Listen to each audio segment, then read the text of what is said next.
Et avant de passer la parole à Pierre Enjolras pour le mot de conclusion, d'ailleurs vous avez le droit si vous le souhaitez de regagner vos sièges, je voulais remercier les personnes qui ont permis l'organisation de cette journée, en particulier Maria Beraldi, je pense qu'il mérite également un tour d'applaudissement, qui était aidée par Touria Elgani et par toutes les équipes de Léonard qui nous accueillent toujours à bras ouverts, et ça c'est vraiment sympa. Un grand merci aux intervenants. Pour certains, c'était évident de raconter ce qu'ils faisaient sur ces travaux-là. Pour d'autres, c'était plus un jeu prospectif, mais auquel ils se sont très bien pliés. Merci beaucoup aux participants. Merci à vous d'être venus pour assister à ces différentes présentations. Je regarde au premier rang et je vois les 3 directeurs d'école. Donc je remercie également chaleureusement. Historiquement, on les réunissait parce que ça s'appelait un partenariat avec ParisTech. ParisTech, bon, c'est toujours d'actualité, mais peut-être un peu moins dans l'opérationnel des écoles. Mais donc on est vraiment très intéressés, très heureux de voir qu'on vous réunit aussi grâce maintenant au travail de fond qui est mené dans le Lab Recherche Environnement. Donc merci à tous. Le replay de la journée pour ceux qui veulent réviser les équations sera bientôt disponible sur Internet. Mais en attendant, je vais passer le micro à Pierre Enjolras, qui nous fait l'honneur de venir conclure cet événement. C'est une première. Je te remercie beaucoup, Pierre, pour cette conclusion que je traduis aussi comme une forme de soutien au dispositif. Donc merci beaucoup, merci à tous. Merci Maxime. Bonjour à toutes, bonjour à tous. Et puis je salue particulièrement les 3 directeurs d'école que tu as cités, Godefroy Beauvalet, Anthony Briand, Laurent Buisson, respectivement École des Mines, École des Ponts et AgroParisTech. Tu as remercié beaucoup de monde, mais je voudrais te remercier toi aussi pour la toujours parfaite organisation de ce type d'événement et puis tout le travail que tu mènes tout au long de l'année et des nombreuses années pour ces partenariats qui veulent dire beaucoup pour Vinci. Je pense qu'on peut applaudir Maxime aussi.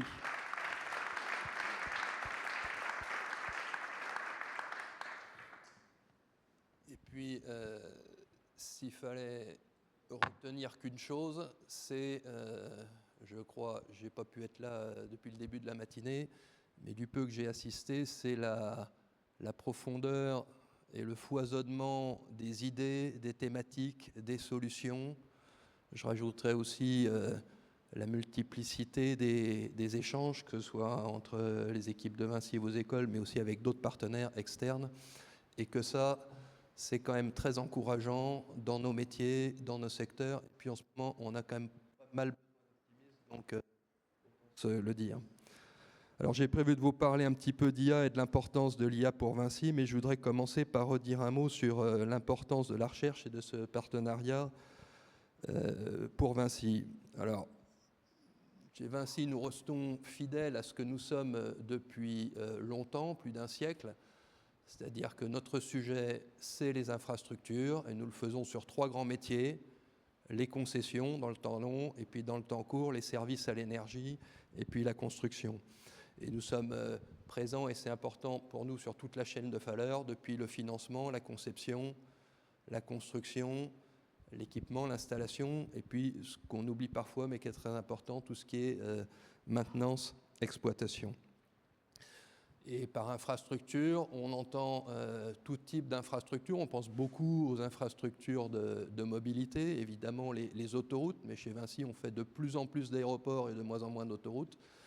Et puis tout ce qui est infrastructure d'énergie, là aussi, on nous voit seulement comme un constructeur, mais on est de plus en plus un installateur électrique. Les métiers des services à l'énergie pèsent aujourd'hui à peu près la même chose en chiffre d'affaires que les métiers de la construction, du BTP traditionnel. Et même dans les métiers de temps long, nous sommes en train de devenir un acteur de temps long dans la production d'énergie. On produit aujourd'hui 1 gigawatt d'énergie renouvelable. Et on est dans une trajectoire, je ne sais pas où est-ce qu'on va s'arrêter, mais d'être au moins à 5 gigas, peut-être 10 dans les années qui viennent.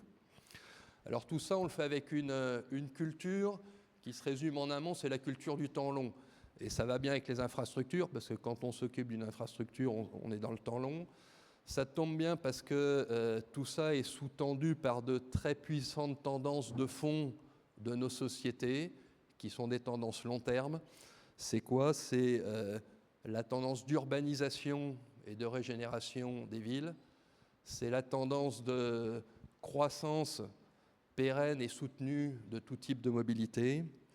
C'est toutes les tendances de transition environnementale et notamment de transition énergétique qui passent nécessairement par l'électrification. C'est tous les développements des infrastructures digitales qu'il faut traiter avec, dans toutes leurs composantes, y compris il faut les encadrer, mais néanmoins ça se développe énormément.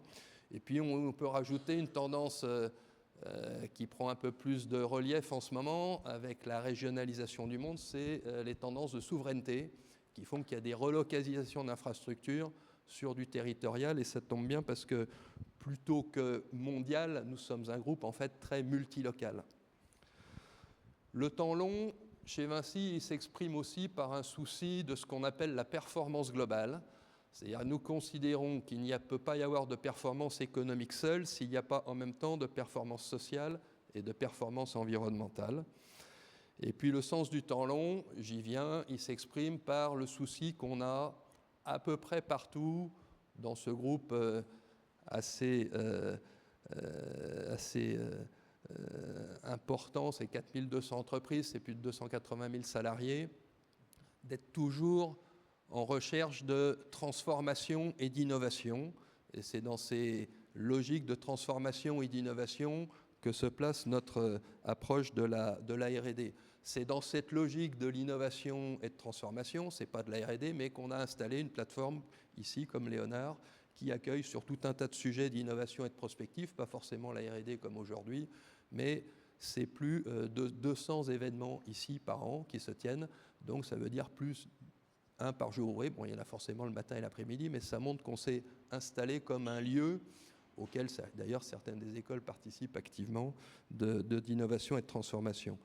Alors, si j'en reviens à la recherche et développement, c'est dans ce cadre-là que s'inscrit notre partenariat de Lab Recherche Environnement.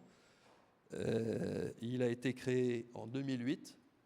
On en est à sa 4e phase, une période 2023-2028, c'est-à-dire qu'on aura été engagé sur plus de 20 ans. Quelques chiffres, ça veut dire une centaine de projets, ça veut dire 50 chercheurs dans les écoles, une centaine de salariés du groupe Vinci directement impliqués, bien sûr les 3 écoles associées. Et puis je voudrais souligner ici que ce lab recherche en environnement, c'est un mécénat scientifique, c'est-à-dire que les résultats des recherches, ils sont publics, ils sont partagés, non seulement avec la communauté scientifique, mais aussi avec l'ensemble des acteurs de la ville et des territoires avec lesquels nous travaillons tous les jours pour faciliter la prise de décision et améliorer les usages. La façon dont nous le voyons, cette logique de partenariat scientifique et de R&D chez Vinci, c'est que d'abord on le voit dans une approche de co-construction. On aime bien la co-construction, on ne construit pas tout seul. Et donc on a une logique de partenariat.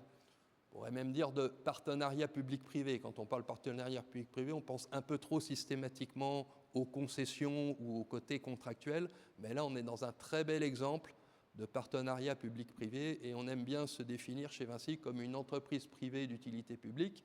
Il ne s'agit pas de dire que l'entreprise va suppléer à la puissance publique, au contraire, parce que pour être partenaire, il faut être 2, donc il faut travailler ensemble.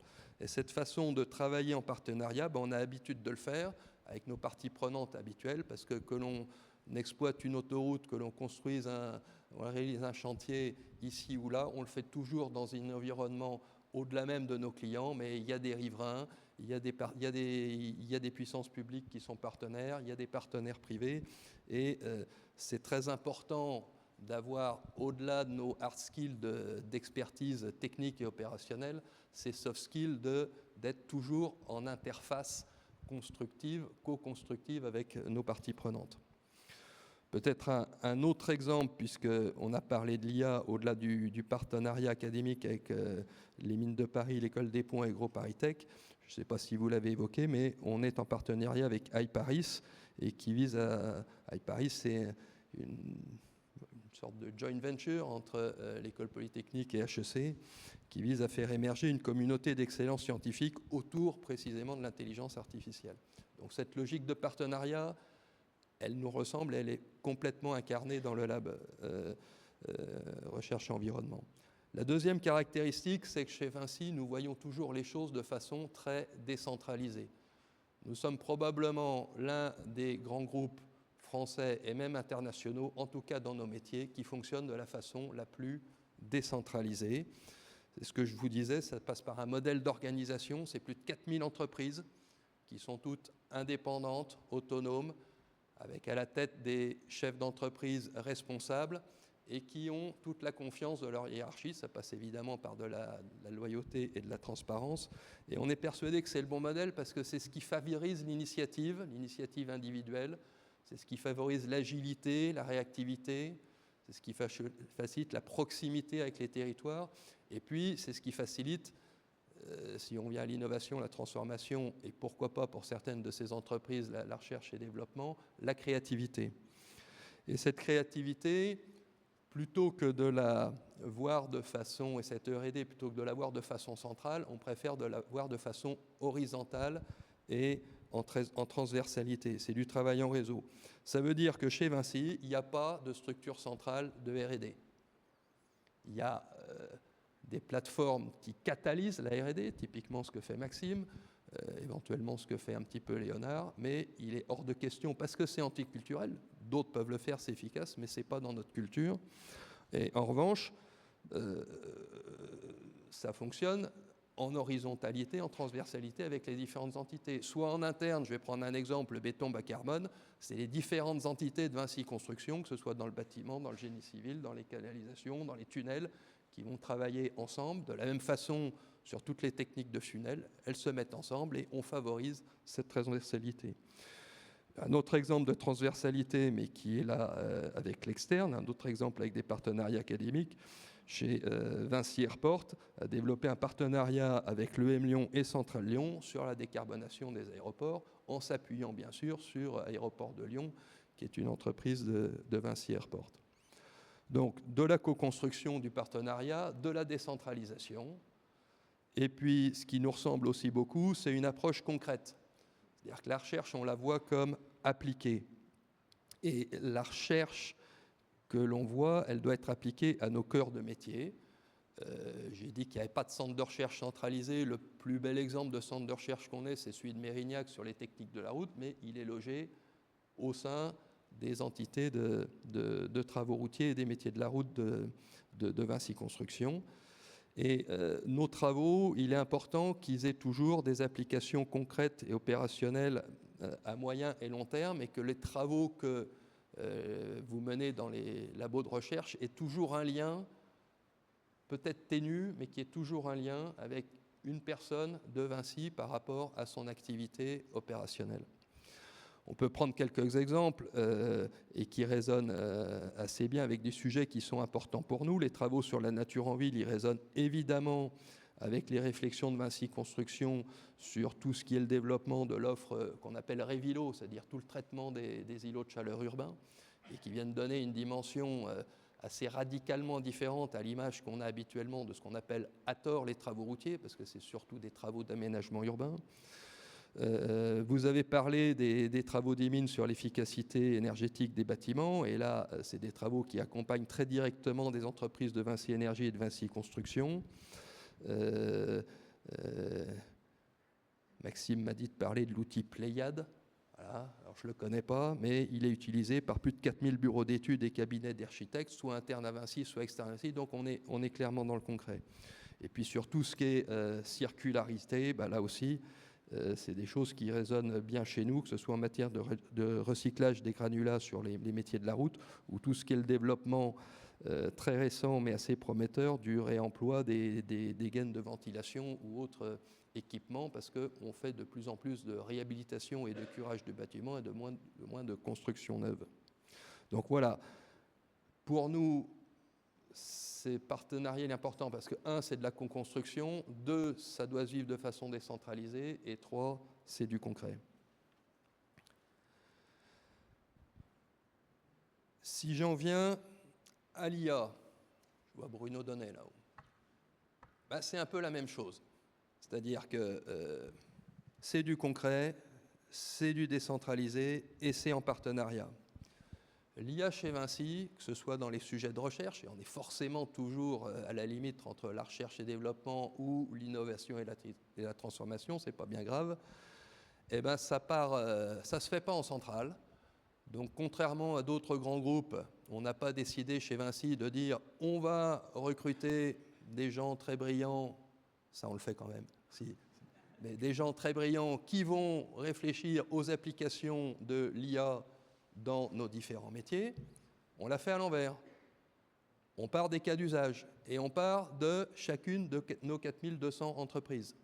Et en revanche, on leur dit, il y a une plateforme, en l'occurrence ici, hébergée chez Léonard, sous le pilotage de Bruno, avec je ne sais pas combien de personnes maintenant, mais c'est quelques dizaines, c'est ça Bruno? Ouais, voilà.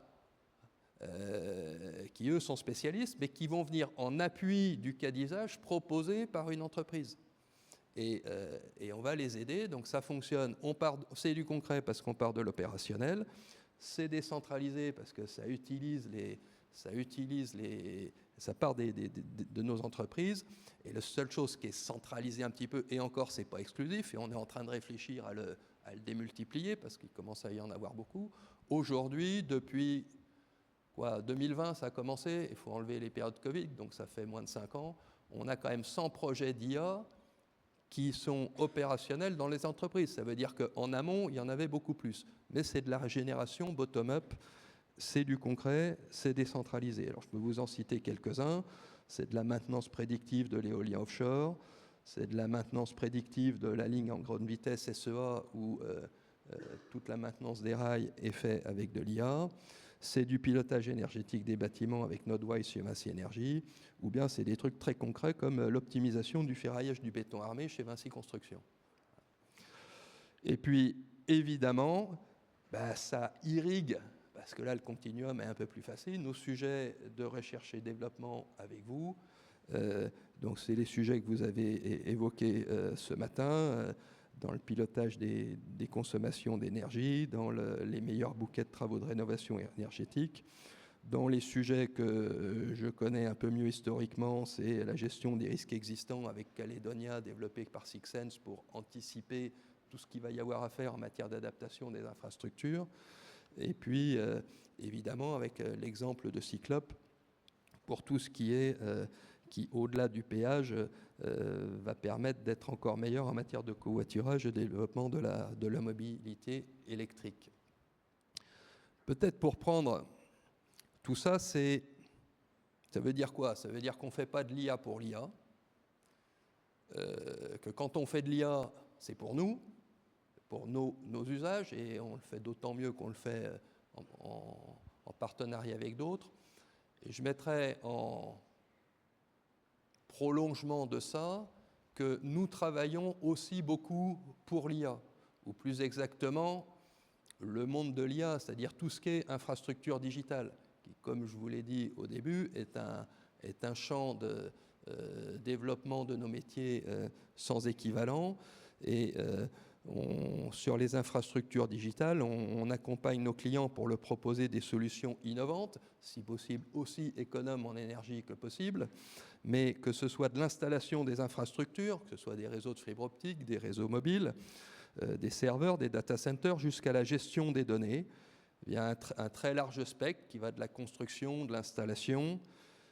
Quand je dis installation, c'est pas seulement les parties de process télécom, mais tout ce qui est puissance électrique, tout ce qui est clim, tout ce qui est sécurité incendie autour de ces sujets-là, et puis tout ce qui est maintenance et services, que ce soit des services en matière de réseau d'entreprise, de gestion du poste de travail par les entreprises, de cybersécurité et d'applications dédiées. Et avec ça, on couvre l'ensemble du cycle de la donnée, que ce soit sa collecte, sa transmission, son stockage et même son traitement. On est devenu un acteur de référence et aujourd'hui, tous ces métiers au service de l'IA au sens infrastructure digitale, ça représente à peu près 10% du chiffre d'affaires du groupe Vinci.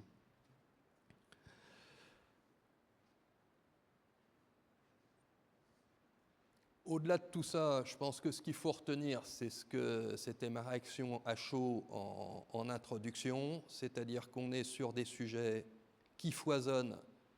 J'en veux pour preuve la richesse et la diversité de toutes les interventions, en tout cas celles auxquelles j'ai pu brièvement assister, mais j'imagine que c'était la même chose tout à l'heure. Qu'il y a également une puissance énorme de choses à faire ensemble à travers tous les liens qui peuvent se tisser, non seulement dans une journée comme aujourd'hui, mais par toutes les relations que ce partenariat peut établir tout au long de l'année. Je peux vous dire que c'est très enrichissant, en tout cas pour Vinci et pour les salariés de Vinci qui sont très directement concernés. Et ce n'est pas seulement Maxime auquel je pense, c'est comme je vous dis tous les gens des entreprises qui participent directement à ces sujets-là. Et puis, je voudrais vous envoyer au-delà de ça un message qui est que, en fait, le principal capital de Vinci, ce n'est pas du capital financier, c'est son capital humain. Nous sommes, comme on dit en bon français, une people compagnie. C'est-à-dire que ça tourne grâce aux femmes et aux hommes de cette entreprise, il y en a plus de 280 000, et c'est ça notre vraie richesse et notre principal actif. Et donc pour ça, on recrute beaucoup, on doit recruter à peu près un peu moins de... comme il y a beaucoup de turnover, notamment sur les chantiers, mais c'est plusieurs dizaines, milliers de salariés par an. Alors, vu de loin, on est vu comme une boîte d'ingénieurs. C'est vrai. Mais pas que. Il n'y a pas de raison qu'on ne recrute pas un peu plus large. Vous me voyez venir. Je pense, avec Maxime et avec pas mal de gens chez Vinci, qu'il n'y a aucune raison qu'il n'y ait pas plus de doctorants, plus de thésards qui nous rejoignent. Alors ça se fait un peu de façon, on pense que c'est assez naturel pour rejoindre les quelques, on n'en a pas énormément, comme je vous l'ai dit, centres de recherche et développement, là ça se passe bien, mais il n'y a pas de raison que ça ne se fasse pas non plus, on en avait parlé, je ne me souviens plus de votre nom, mais on avait fait une belle table ronde sur le sujet, dans nos métiers très opérationnels, très concrets. Et parce qu'on peut se former par la recherche à la recherche, mais on peut aussi se former par la recherche à autre chose. Il y a des tas d'entreprises qui le font. Je pense qu'on ne le fait pas assez. En fait, quand on regarde, il y en a quand même un certain nombre, au-delà de Maxime, qui lui-même est docteur, Bruno Donnet aussi, mais dans les opérationnels, vous avez le patron des terrassements de Vinci. C'est quand même pas le métier auquel on pense qui est le plus intellectuel ou le plus complexe et académique. Eh bien, il est docteur. Le patron de Vinci Énergie sur l'Europe centrale, c'est-à-dire toute l'Allemagne, c'est une des plus grosses zones de Vinci Énergie, c'est le deuxième pays de Vinci Énergie après la France, il est docteur. Donc des docteurs, on en a qui ne font pas que de la recherche. Et donc, si vous avez envie de vous former par la recherche pour faire autre chose, si vous êtes curieux, ambitieux, créatif, généreux, autant que des ingénieurs, autant que d'autres formations, vous serez bien chez nous et il faut juste qu'on se convainque chez nous que c'est possible et que vous en ayez envie. Donc, à votre bon cœur et au-delà de ce partenariat, si ça peut aussi créer des liens dans ce sens-là, je pense qu'on aura gagné les uns et les autres et que la People Company de Vinci sera encore plus people et encore plus diversifiée. Voilà, c'est fait. Je vous remercie. Merci pour votre participation à cette matinée et très bonne journée, très bonne continuation.